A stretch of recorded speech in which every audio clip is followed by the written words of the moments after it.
Professor of Environmental Studies at NYU, where he also directs the Center for Environmental and Animal Protection and the Center for Mind, Ethics and Policy. His research explores the ethics and policy of animal and AI minds, as well as global health and climate change. He's the author of The Moral Circle and Saving Animals, Saving Ourselves, and co-author of Chimpanzee Rights and Food, Animals and the Environment. Jeff also advises several organizations focused on animal welfare and AI ethics, and in 2024 was named on Vox's Future Perfect 50 list of thinkers, innovators, and changemakers who are working to make the future a better place. So yeah, just going to hand over to Jeff now. All right.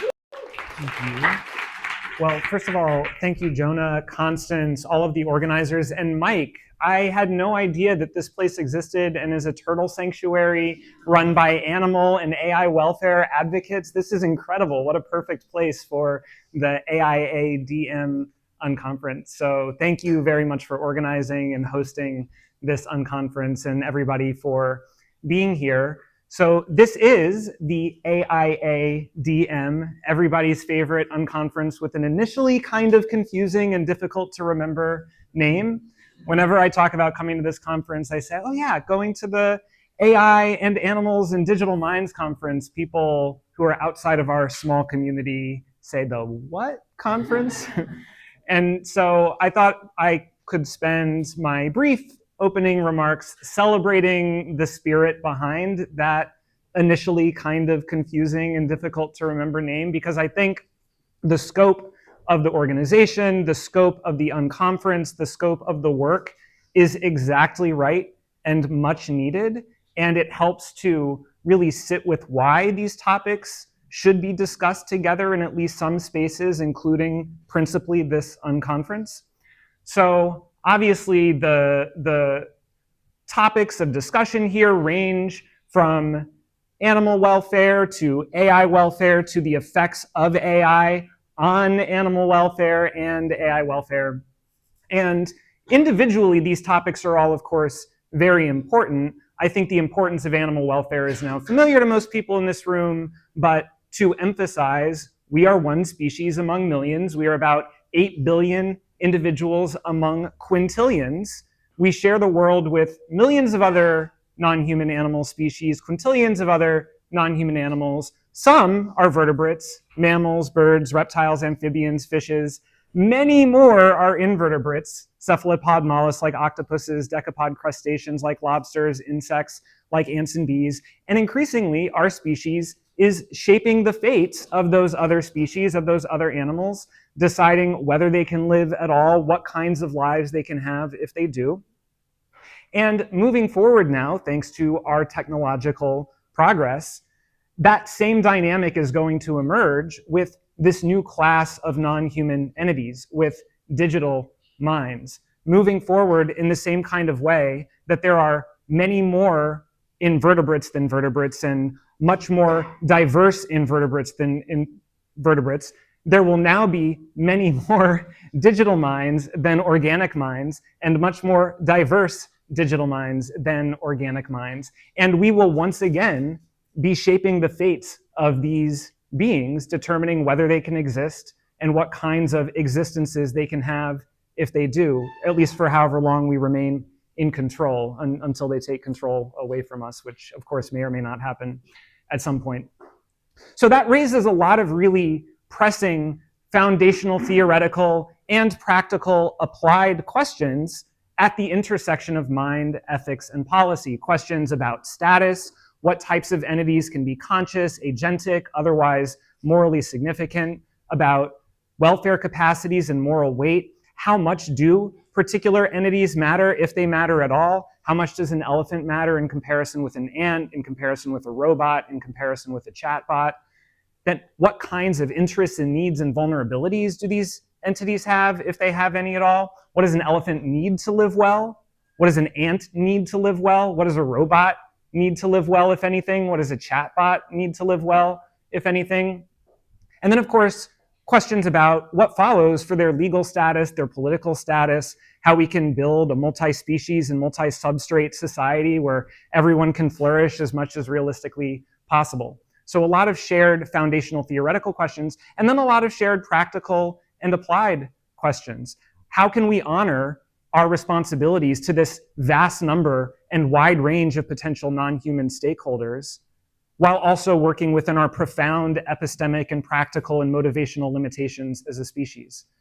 And how can we design social and legal and political systems, institutions, infrastructures, so that we can incentivize self-interested human actors to faithfully represent the interests of these non-human populations, again, for however long we remain in control?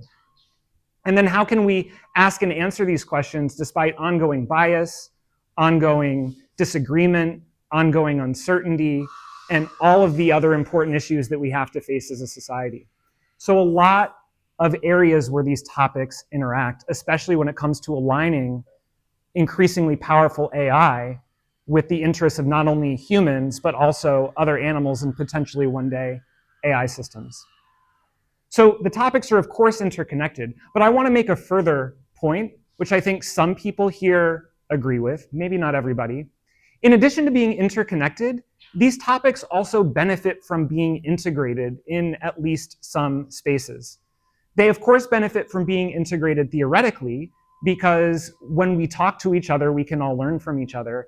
And that can happen in both directions. Of course, research on AI welfare can learn from research on animal welfare because we have about 50 years, if not centuries, of a head start in thinking about animal consciousness, sentience, agency, moral status. And if people who work on AI consciousness, sentience, agency, moral status read that literature, talk with those people, we can have a head start instead of reinventing the wheel, starting from scratch, being caught flat-footed.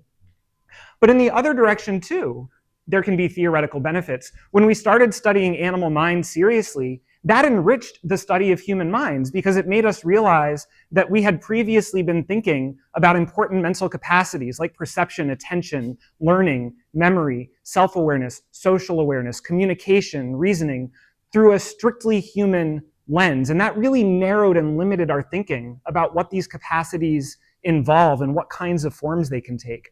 And when we started thinking about these in the context of animal minds, it stretched our thinking and really allowed us to get at the essence of these capacities and allow for the possibility that they could be multiply realized. And then we brought that back to the study of human minds, and it actually improved our understanding of how these capacities play out in our own experience. Now, looking to animal minds and AI minds, we can expect, I think, the same dynamic to arise, where the study of animal minds can benefit from the study of AI minds. When we start asking, what might it look like for perception and attention and learning and memory and self-awareness and social awareness and communication and reasoning to exist in a digital substrate, we can get even closer to the essence. We can further appreciate the potential multiple realizability, and then that can feed back into improving our understanding of how these capacities play out in organic minds. So I think all of these topics stand to benefit from a little bit of crosstalk, a little bit of coordination, a little bit of collaboration. But then also practically, they can benefit. Work on AI consciousness, sentience, and agency, that benefits when it comes from a community that also takes seriously these issues with humans and other animals. For example, when we released our report, Taking AI Welfare Seriously, in fall 2024, I think it helped practically that some of the initial news headlines said, we should take AI consciousness seriously, say animal consciousness researchers. That really reinforced the idea that this has credibility and legitimacy and is being addressed by people who have been working on these issues for a long time in other contexts, right?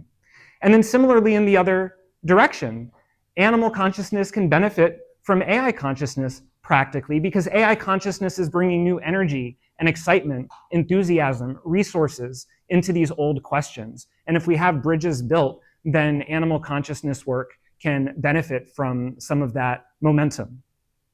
Now, that is not to say that these topics should always be integrated, that there are no costs and risks. Of course, there ought to be spaces where different cultures can exist and different areas of expertise can exist, where the differences across how these questions are asked and answered can be made salient and be the focus of attention. That is definitely true. There can also be costs and risks of integrating these topics in certain contexts. There are some people who are starting to come around to taking vertebrate welfare seriously, but for whom even invertebrate welfare is still a little bit of a step too far, to say nothing of AI welfare. So that could be a little bit alienating for them. If talking to the UK government, I might focus on going to the insects and wait for next year to go further to model welfare.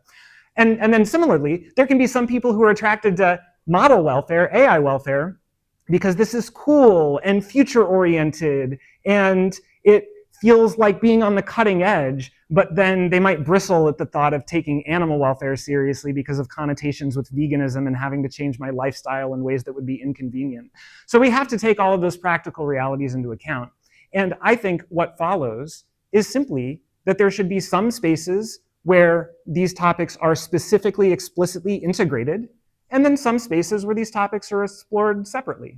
And then we can all benefit from striking that right balance between integration and then honoring the difference. So the Center for Mind, Ethics, and Policy at NYU, which I direct, is one place where these topics mingle. We focus on questions about consciousness, sentience, agency, moral status, legal status, political status for all potentially sentient or otherwise morally significant non-humans, including animals and AI systems. Sentient Futures is a place where that happens too.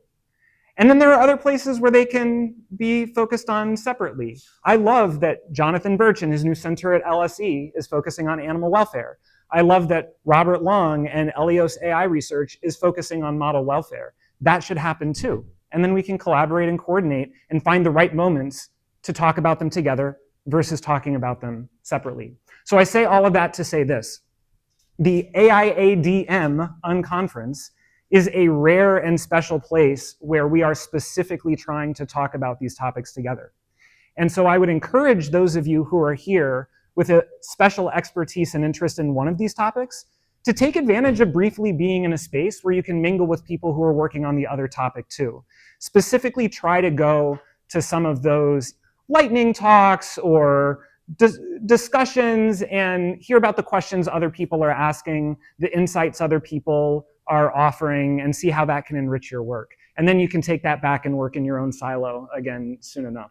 Okay, so that is all I have to say by way of introduction. Thanks to everyone for being here. Thanks again for organizing. And I hope you all have a great time during the unconference.